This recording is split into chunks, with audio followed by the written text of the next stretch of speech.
I'm a coffee professional. I drink black coffee, but people ask me all the time, is it okay to add cream and sugar to my coffee? People make coffee for me and they apologize before they serve it to me. That's crazy. I don't understand it. Make coffee however the hell you want to make coffee. If adding cream and sugar makes you happy, then be happy. Coffee is supposed to make you happy. It's not supposed to make you feel miserable.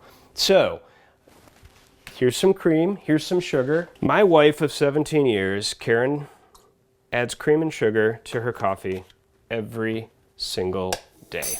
And I've never once given her a sideways look. You know why?